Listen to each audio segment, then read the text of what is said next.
Еден Аце Коцевски нема да ја затвори фабрикава. Вака реагираше сопственикот на фабриката за масло Благој Ѓоре во Велес, Горан Лазов, откако градоначалникот на Велес ја обвини оваа фабрика дека станува еден од најголемите загадувачи на животната средина во нашиот град. Меѓутоа предизвикот од страна на градоначалникот, еве го прифаќам јавно, и од сега натаму нема да ќутиме и да ги прифаќаме сите удари кои ни ги нанесува локалната самоуправа, или една струја од СДСМ дојдена од друга партија, знаеме Аце Коцевски од која партија дојде и негови помагатели, предпоставувам од иста партија. Спремни сме да одговараме за се и досега, нагласи Лазов и додаде дека се свесни дека ова е една голема игра од страна на, како што вели, актуелниот градоначалник Коцевски.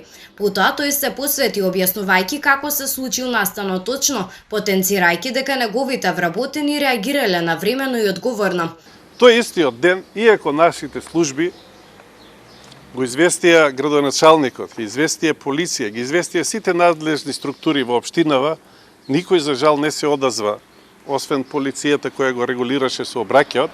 Меѓутоа, иако баравме да дојде од полиција кој е надлежен за таа работа, на лице место да се увери што се случило, да види дека едноставно несреќа, дека откажала опремата, каде што може нормално во секоја фирма да се случи, за жал никој не знаеше кој е надлежен, не знаеја што да превземат. Дојде нашиот градоначалник, не знам, 5-6 минути се задржа, направи неколку фотографии, очигледно го бива за сликање, се увери во тоа и објави брзо на Facebook. Нему ни замерувам, бидејќи он е политичар, а јас не сум политичар. Сето тоа ме доведува до мисла дека води една смислена кампања во битката да ја затвори оваа фабрика, рече Лазов. Ние ако чекавме да добиеме инструкции, до ден денеска ќе беше мазутот на улица. Затоа што ви кажав, у неделата ниједна служба не се јави. Утриот градоначалник сам дојде тука да слика, он да се распра. Иако ние ги повикавме.